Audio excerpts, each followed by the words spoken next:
Assalamualaikum warahmatullahi wabarakatuh. Salam sejahtera bagi kita semua. Perkenalkan, nama saya Sigwatinda Simaulida, mahasiswa semester 6 dari Universitas Islam Negeri Sunan Ampel, Surabaya, Fakultas Usuluddin dan Filsafat, Prodi Tasawuf dan Psikoterapi, dengan NIM E97218097. Pada kesempatan kali ini, saya akan memaparkan tentang Tarekat Qadiriyah wa Naqsabandiyah di Desa Metatu, Kecamatan Benjeng, Gresik. Baiklah, ada beberapa poin pokok yang akan saya bahas nantinya. Yang pertama yaitu pengantar, yang kedua yaitu materi pengantar, yang ketiga Majlis Al-Khususi Al-Khotmi, yang terakhir yaitu pembahasan. Baik, langsung saja kita masuk pada pembahasan yang pertama yaitu pengantar. Sebagai pengantar, perlu diketahui bahwa saya melakukan penelitian ke tempat tersebut tidaklah sendirian. Saya dengan beberapa teman lainnya membuat kesepakatan untuk melakukan penelitian di waktu yang bersamaan, yaitu pada tanggal 9 Juni 2021. Untuk jamnya kami pergi pukul 2 siang hingga kurang lebih pukul 5.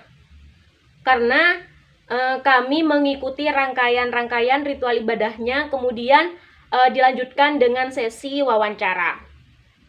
Menurut keterangan narasumber yaitu Kiai Haji Abdul Mujib, beliau menyebutkan bahwa awal kedatangan Tarekat Qadiriyah wa Naqsabandiyah di Desa Metatu, Gresik adalah bermula saat almarhum Kiai Haji Ahmad Asrori Al-Isyaki masih hidup.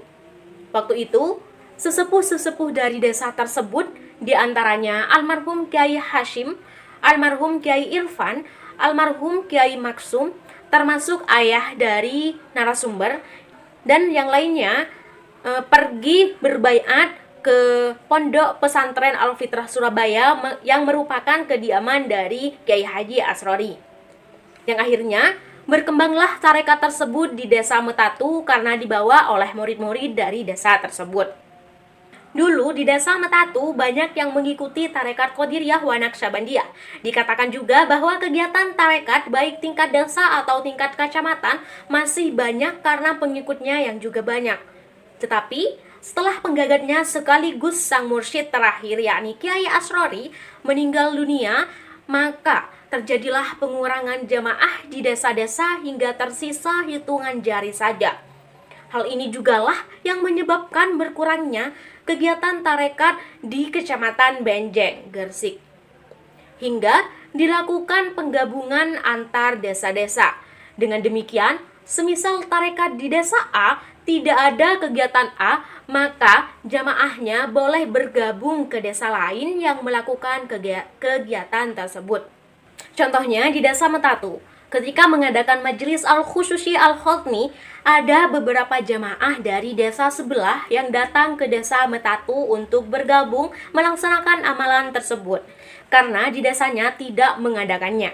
Sama halnya dengan kegiatan manakiban yang diadakan setiap malam ke-14, tempat melaksanakannya bergantian tiap bulan. Yaitu misalnya di bulan pertama dilaksanakan di Desa Metatu, maka di bulan berikutnya dilaksanakan di Desa Purworejo. Begitulah contoh dari penggabungan antar desa. Kemudian untuk amalan-amalan Tarekat Qadiriyah wa Naqsabandiyah di Desa Metatu, Gresik, diantaranya yaitu zikir harian yang dilaksanakan setiap sholat fardu, yang membaca La ilaha illallah sebanyak 165 kali, kemudian Allah sebanyak 1000 kali untuk latifahnya yang masih di level awal atau di tingkat awal. Jika sudah di tingkat ke-7, seseorang tersebut harus berzikir Allah sebanyak 11.000 kali. Sehingga tidak sembarangan orang untuk langsung naik tingkat. Seperti murid-murid yang menaikkan adalah gurunya. Jadi pada tarekat yang menaikkan tingkat latifah juga sang mursyid. Lalu yang kedua, amalan mingguan yakni Majelis Al-Khususi Al-Khotmi yang diadakan setiap hari Rabu setelah sholat asar. Yang ketiga, ada istighosah yang diadakan setiap malam Sabtu hari Jumat. Yang terakhir yaitu ada manakiban yang diadakan setiap malam ke-14 Setelah berdiskusi dengan teman-teman saya yang lainnya yang juga pergi ke tarekat tersebut, akhirnya kami mendapatkan bagiannya masing-masing untuk mengkaji dalam laporan kami. Untuk saya sendiri mendapatkan tentang amalan khususi. Jadi pada kesempatan kali ini saya fokuskan lagi pembahasannya pada amalan khususi. Di dalam laporan saya membuat judul yakni implementasi zuhud dalam amalan zikir khususi Tarekat Qadiriyah wa Naqsyabandiyah di Desa Metatu Gresik dan manfaatnya bagi ketenangan jiwa. Hal ini bermula ketika saya mengamati ritual ibadahnya, amalan zikirnya dari awal hingga akhir. Saya menjadi tertarik ketika para jamaah berdiam, ada yang sujud, ada yang menunduk. Oleh karena itu, saya ingin mengkajinya lebih dalam yang akan saya kaitkan dengan zuhud dalam ajaran tasawuf. Yang kemudian lagi nantinya akan saya relevansikan dengan ketenangan jiwa para pengamalnya. Saya kira cukup untuk pengantar pada poin pokok yang pertama. Selanjutnya kita akan masuk pada pembahasan yang kedua, yaitu materi pengantar. Sudah terlihat jelas dalam PPT saya, yaitu materi pengantar tentang zuhud. Zuhud sendiri yaitu meninggalkan segala perkara di dunia yang tidak bermanfaat untuk kehidupan akhiratnya. Dalam kajian zuhud sendiri, zuhud memiliki beberapa tingkatan, diantaranya yaitu tingkatan yang pertama, yakni seseorang yang berzuhud tapi masih saja terlena dengan kenikmatan-kenikmatan di dunia. Yang kedua, seseorang yang berzuhud tapi dia masih sadar dengan kezuhudannya sehingga dia mengharapkan balasan yang lebih besar nanti di akhirat. Kemudian tingkatan yang terakhir yaitu seseorang yang berzuhud tapi dia tidak menyadari kezuhudannya. Pada tingkatan ini berarti zuhudnya sudah melekat dalam hatinya sehingga semua amalan yang dilakukannya semata-mata karena ingin beribadah kepada Allah Subhanahu wa taala. Ada beberapa penerapan zuhud dalam kehidupan sehari-hari, diantaranya tidak pernah merasa sombong dan selalu tawadhu kepada Allah Subhanahu wa taala, tidak akan merasa takut atau khawatir ketika hidupnya mendapatkan rintangan atau ujian. Sebab ketika seseorang sudah berzuhud, ia akan pasrah sepenuhnya kepada Allah Subhanahu wa taala tentang kehidupannya, karena yang dipikirkannya tersebut hanyalah kehidupannya kelak di akhirat. Sebagai materi pengantar saya rasa sudah cukup. Maka dari itu, langsung saja kita masuk pada pembahasan yang ketiga, yaitu Majelis Al-Khususi Al-Khatmi, Tarekat Qadiriyah wa Naqsyabandiyah. Majelis Al-Khususi Al-Khatmi adalah amalan zikir khususi dari Tarekat Qadiriyah wa Naqsyabandiyah yang diajarkan oleh sang mursyid yakni Kiai Haji Asrori Al-Isaki.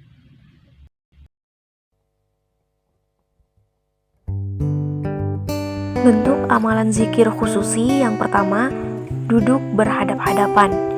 Yang kedua, membaca tawasulan hadrah. Yang ketiga, membaca sholawat sebanyak 100 kali. Yang keempat, membaca surah Al-Insyirah 79 kali. Yang kelima, membaca surah Al-Ikhlas 100 kali. Yang keenam, membaca tawasul singkat untuk ditujukan kepada guru-guru dan masyayikh. Yang ketujuh, membaca sholawat dan doa 100 kali. Yang kedelapan, membaca tawasulan Al-Fatihah dilanjutkan dengan sholawat. Yang kesembilan, berhenti dan berdiam diri sejenak untuk berdoa. Yang kesepuluh, dilanjutkan membaca sholawat lagi. Yang ke-11, berdiam diri untuk berdoa lagi. Yang ke-12, membaca sholawat atau nanaman Al-Faridatul Jalilah fi natmi asma'i masya silsilah. Selanjutnya ada yang ke-13, yaitu membaca as-sholawat ar-uliyah, yaitu sholawat karangan Syekh Ramli Tamim Rajasa Jombang yang merupakan seorang mursyid Tarekat Qadiriyah wa Naqsyabandiyah dan juga merupakan guru dari Kiai Utsman Al-Isaki, yang mana beliau adalah ayahanda Kiai Haji Ahmad Asrori. Yang terakhir, salam-salaman yang dimulai dari gurunya atau imam khususi dengan diiringi bacaan sama membaca sholawat dan salam ke baginda Rasulullah SAW. Oke teman-teman, kita sudah masuk pada pembahasan yang terakhir, yakni dengan tema pembahasan. Yang dimaksud pembahasan di sini yaitu menjelaskan tentang judul yang saya angkat tadi, yakni implementasi zuhud dalam amalan zikir khususi tarekat Qadiriyah wa Naqsabandiyah, yang kemudian akan dikaitkan dengan ketenangan jiwa para pengamalnya. Saya tegaskan kembali bahwa zuhud adalah meninggalkan semua perkara dunia yang tidak bermanfaat untuk akhiratnya. Dengan demikian, segala sesuatu yang bermanfaat untuk kehidupan di akhirat kelak merupakan bagian dari penerapan zuhud. Dalam hal ini, ketika melakukan kegiatan ibadah seperti Majlis Al-Khususi Al-Khotmi Tarekat Qadiriyah wa Naqsabandiyah sudah termasuk ke dalam penerapan zuhud secara zahir. Kemudian, jika dilihat dari segi bacaan zikirnya, pada amalan tersebut dapat disimpulkan bahwa di dalamnya berisi tentang pujian-pujian kepada Allah Subhanahu wa taala, salawat kepada Rasulullah Shallallahu alaihi wasallam, tawasul singkat kepada para guru-guru dan masyayikh, serta surah-surah dalam Al-Qur'an dan doa-doa. Di dalam sebuah hadis dijelaskan, apabila salah seorang di antara kamu membaca sholawat, hendaklah dimulai dengan mengagungkan Allah Azza wa Jalla dan memujinya. Setelah itu, bacalah sholawat kepada Nabi, dan setelah itu barulah berdoa dengan doa yang dikehendaki. Dari hadis riwayat Ahmad, Abu Dawud, dan Tirmidzi. Jadi, dalam amalan zikir khususi, setiap ingin bersolawat selalu diawali dengan kalimat basmalah adalah sebagai simbol pujian kepada Allah Subhanahu wa ta'ala. Adapun solawat memiliki beberapa keistimewaan di dalamnya. Sebagaimana Rasulullah Shallallahu alaihi wasallam bersabda, barang siapa yang bersolawat kepadaku sekali, maka Allah akan bersolawat untuknya 10 kali. Hadis riwayat Muslim, Abu Dawud, Tirmidzi, dan Nasa'i. Selain itu, hadis lain juga menyebutkan, barang siapa di antara umatmu yang bersolawat kepadamu sekali, maka Allah menuliskan baginya 10 kali kebaikan, menghapuskan darinya 10 keburukan, meninggikannya sebanyak 10 derajat, dan mengembalikan kepadanya 10 derajat pula. Hadis riwayat Ahmad. Selain berselawat, tentu saja bacaan dalam surah-surah Al-Quran jelas memiliki banyak keajaiban di dalamnya. Seperti dalam surah Al-Fatihah yang selalu dibaca setelah selesai melakukan satu bacaan zikir. Yang sudah kita ketahui bahwa surat Al-Fatihah merupakan inti dari keseluruhan Al-Quran.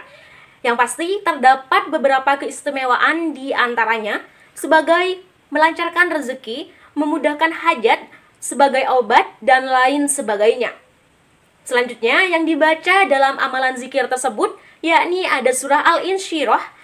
Keistimewaannya yaitu sebagai pintu membuka hati.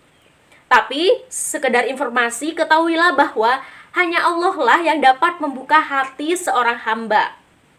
Lalu bacaan Al-Quran yang terakhir yakni surat Al-Ikhlas. Surah tersebut memiliki keistimewaan bahwa bagi orang yang membacanya 3 kali sudah dianggap seperti mengkhatamkan Al-Quran. Yang berikutnya adalah membaca tawasulan singkat untuk para guru-guru dan masyayikh. Menurut saya, selalu mengingat jasa guru dan membanggakan guru merupakan bentuk penghormatan kepada mereka. Sebab, tak dapat dipungkiri bahwa guru adalah seseorang yang berjasa dalam memberikan ilmu dan pengajaran yang berharga semasa hidup. Jika bukan berkat guru, tidak akan ada juga ajaran tersebut untuk diamalkan. Di samping itu, bentuk penghormatan kepada guru harus tetap dilakukan bahkan ketika sang guru telah meninggal dunia. Bacaan lainnya adalah doa-doa. Sebagaimana definisinya, doa merupakan panjatan, keinginan, dan permohonan seorang hamba kepada Tuhannya. Keajaiban dalam doa sudah banyak terbukti di kehidupan kita sehari-hari. Bahkan ada istilah bahwa ucapan saja sudah menjadi doa. Apalagi jika berdoa di dalam runtutan amalan yang disusun rapi dalam Majlis Al-Khususi Al-Khotmi ini. Seperti salah satu bentuk doa dalam amalan khususi yaitu Allahumma ya syafial, dan seterusnya adalah doa untuk memberikan kesembuhan untuk penyakit lahir dan batin. Dan masih banyak lagi doa-doa yang dizikirkan ketika melaksanakan amalan khususi tersebut. Dari segi bacaannya saja, simbol kesuhutan sudah terlihat. Hal itu dapat diketahui bahwa setiap bacaan yang ditujukan atas nama Allah Subhanahu wa Ta'ala yang nantinya membawa manfaat untuk kehidupannya di akhirat. Selain dilihat dari segi bacaannya, dalam segi gerakan atau praktiknya terdapat simbol zuhud di dalamnya. Seperti ketika ingin memulai amalan zikir, jamaah langsung duduk saling berhadapan. Sebagaimana yang narasumber yakni Ustadz Fanani jelaskan bahwa almarhum Kiai Asrori pernah mengatakan jika duduknya seorang ahli surga yakni dengan saling berhadap-hadapan. Lagi-lagi dalam hal ini yang dipikirkan adalah tentang kehidupannya di akhirat kelak. Hal yang menarik ketika saya menyaksikan dan mengikuti amalan tersebut adalah ketika jamaah berhenti dan berdiam diri sejenak untuk berdoa di dalam hati. Karena saya berada di barisan syaf perempuan, maka yang saya ketahui hanyalah gerakan yang dilakukan oleh jemaah perempuan saja, yakni mereka melakukan sujud ketika berdiam diri sejenak.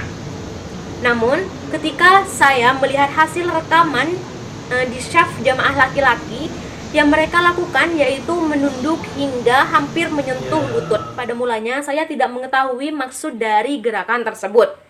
Ketika bertanya untuk menghilangkan rasa penasaran saya tersebut, Ustadz Fanani memberikan penjelasan yang sangat gamblang, yaitu berhenti sejenak tersebut dinamakan dengan duduk tawajuh, yakni duduk sambil berdoa, baik doa-doa yang diajarkan oleh guru mursyid dan Rasulullah maupun doa atau keinginan pribadi. Ketika memposisikan badan serendah mungkin, hal itu maksudnya bahwa seorang hamba harus merasa hina, rendah, dan tidak ada apa-apanya di hadapan Allah Subhanahu wa Ta'ala, yang artinya seorang hamba harus bertawadu. Hal itu sebagai bentuk bahwa manusia tidak boleh sedikit pun bersikap sombong karena kebesaran dan kekuasaan hanyalah milik Allah Subhanahu wa Ta'ala. Selain itu, harapan atau doa yang diucapkan dalam hati adalah tanda bahwa hanya Allah sebagai tempat mengadu, menyembah, memohon, dan meminta pertolongan. Biarlah segala keinginan menjadi rahasia antara hamba dengan Allah semata. Jika dilihat dari kacamata zuhud, hal tersebut sudah termasuk dalam kezuhudan terhadap nafsu dan segala hal tentang keduniawian. Seseorang yang menunduk hina dan merasa rendah di hadapan Allah adalah bentuk kesadaran yang dibutuhkan untuk terus mengingat bahwa Allah lah sang pemilik semesta. Hamba yang akan tinggal di dalam tanah yang rendah atau mati nantinya adalah pengingat jika akan ada kehidupan setelahnya yang abadi selamanya, yakni kehidupan di akhirat. Dan yang mampu memberi rahmat nanti di akhirat hanyalah Allah, hanyalah kebaikan Allah Subhanahu wa Ta'ala. Jadi, tak ada seorang hamba pun yang boleh bersikap sombong, karena kesombongan bukanlah bentuk dari kezuhudan.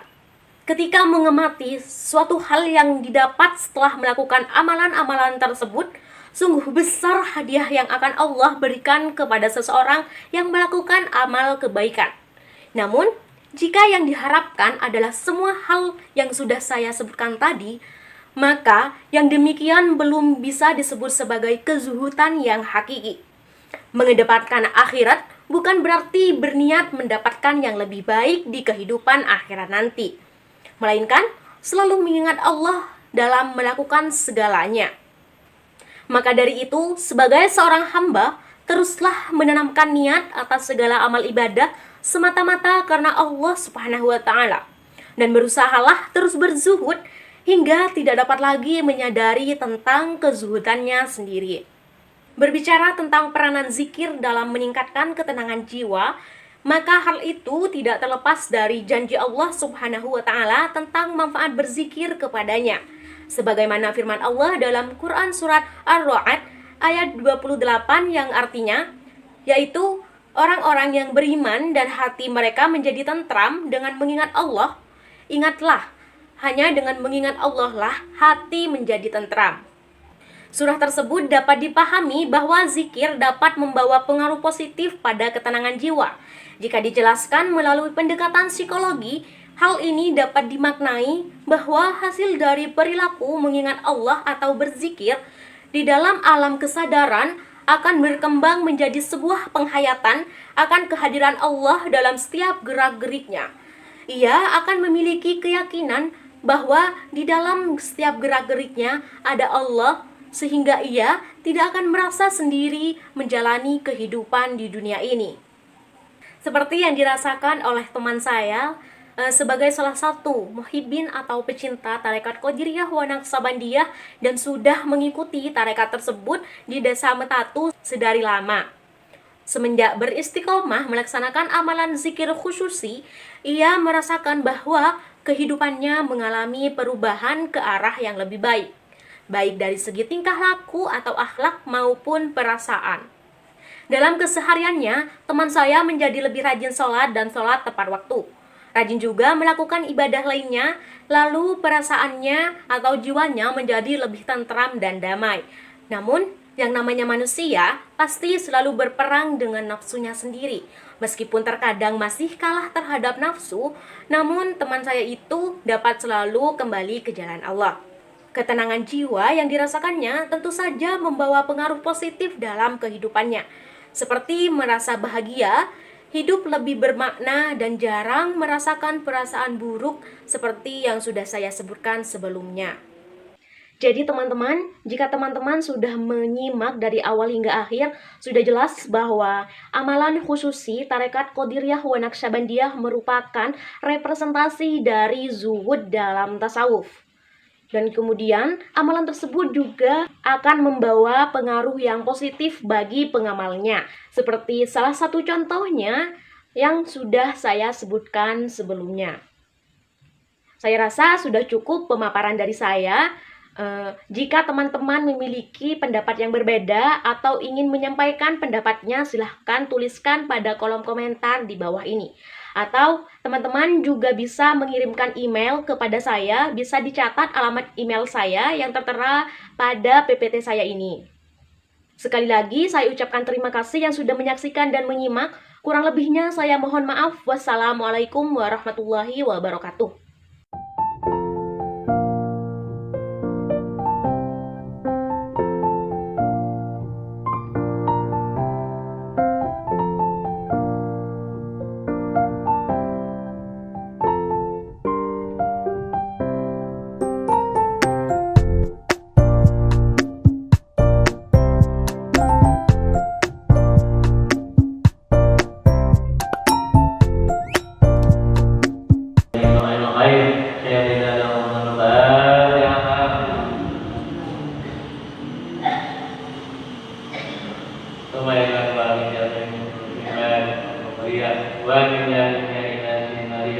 wa min qabilina qawmin ila jujjatina